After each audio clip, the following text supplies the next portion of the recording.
Finance. It's a sector that is known for its long, often 12+ hour work days, where you sometimes have to prioritize work over other parts of your life like socializing and hobbies. And so with that, a common concern that people have, or at least that I had going into this job, is how do I stay fit and healthy, both mentally and physically, in a career like this? And so without further ado, welcome back to ASURE, where in today's video, I am going to, upon semi-popular demand, try and answer exactly that question. Okay, so let me say this straight off the bat. I know that I am no Ronnie Coleman out here. Yeah, buddy! Wait!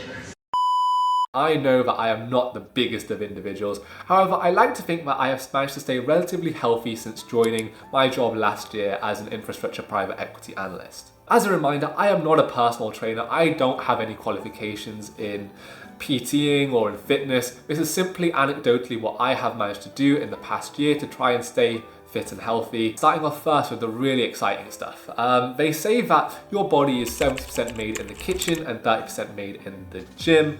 And I think that has broadly remained true, or has been true for me at least. I think that had I let myself go in terms of my diet, I'd be in far worse shape than I currently am. I honestly don't think I do anything too special. I just try to abide by the very standard, common kind of gym fitness principles. That is that I try to stay relatively high on protein, watch out for not eating too many carbs, and generally just try to eat things that seem intuitively healthy. I do try to follow quite a stable, staple diet without too much variation. So if you do want specific examples of what I eat, in the morning I will have a protein shake. For lunch, I almost always try and go out to the local food market, grab myself something like a chicken kebab wrap or a chicken rice box.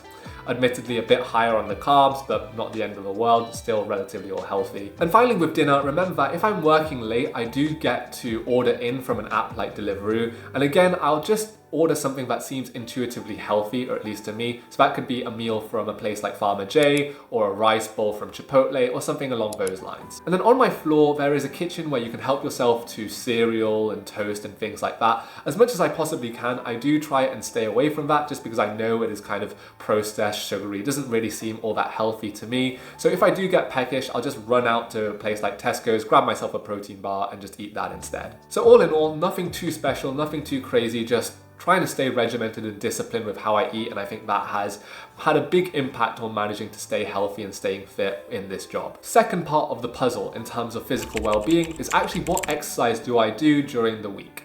And as I mentioned right at the beginning of this video, if I have a really hectic, busy work week, there's a chance that I do not get to work out during the weekday and only just the weekends. And so because of that, I will make sure to work out without fail on Saturday and Sunday. If you are interested, I do a full body workout just so that I make sure that I hit all my kind of major muscle groups, and I will work out quite intensely for an hour to an hour and a half. And if you're really interested in what I do, I just do 3 compound exercises. So 1 push, 1 pull, 1 leg, and then a few supplementary isolation exercises like bis and tris. On weekdays, I do still set my alarm to be at 6:30, i.e. earlier than I actually would need to wake up, just in case I'm feeling sufficiently well rested and energized to go to the gym before work. The honest truth though is that a lot of the time I end up feeling super tired from having worked the previous day, and I end up just prioritizing the extra hour of sleep. I just listen to basically what my body is telling me.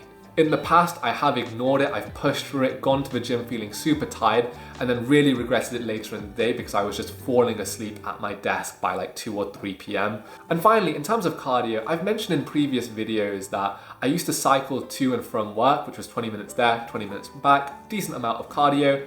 Nowadays, I don't do that. Instead, if I'm working from home, which tends to be maybe once, twice a week, on those days, because I don't have to do the commute, I'll try and get in an extra gym session, or I'll go and play some basketball and just get some shots up. And that ends up being my cardio for the week. And finally, moving on to mental well-being. And I know, guys, this isn't as glamorous as talking about physical well-being perhaps, but believe me, in a job like this, it's super important that you stay on top of your mental health and make sure that your mental well-being is in a good place. If you don't prioritize your mental health, believe me that this job can kind of consume and overwhelm you just because of the stress and pressure that you do face from time to time. At the end of the day, you're still working against tight deadlines, and there is a steep learning curve, especially in the first few years.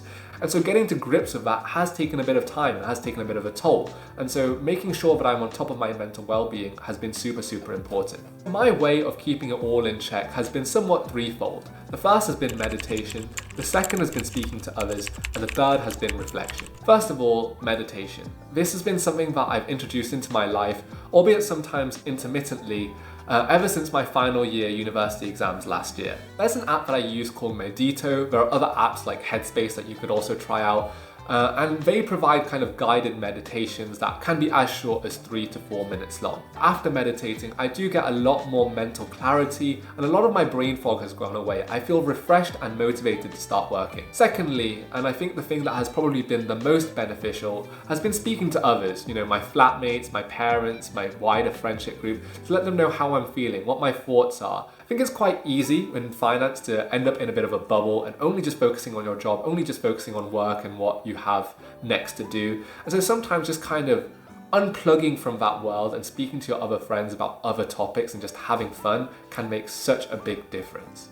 And finally, I found it really important to reflect on my progress, my development, my career, and broadly just get a sense of perspective about everything that has changed in my life over the past year. I personally found it really easy to just focus entirely on the negatives, the long hours, the stress, the pressure, and really failing to think about all the positives that this job and this lifestyle provides me with.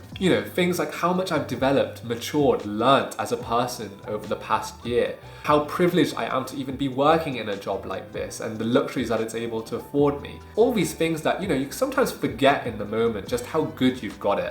But you need to take time and reflect. And so by implementing these three things into my life and making sure to focus on it and not neglect it, I've seen my mental well-being and mental health absolutely skyrocket over the past few months. I'm in a place where I'm really enjoying life, loving the stuff that I'm doing on a day-to-day basis, and I really couldn't ask for more than that. And so with that, guys, it brings me to the end of this video. It's been a bit of a weird one, a bit of a reflection even whilst making this video, if I'm being completely honest. I hope you did find it useful. If you are about to enter the world of finance, or if you're already in the world of finance, hopefully there are things or bits and pieces of advice or guidance that you can get from this video that you can implement and hopefully find useful. If you did enjoy the video, be sure to like the video, subscribe to the channel, and share it with your friends if you do think that they'll enjoy it as well. And let me know in the comment section down below what else you would like to see from me. Thanks, guys, and see you soon.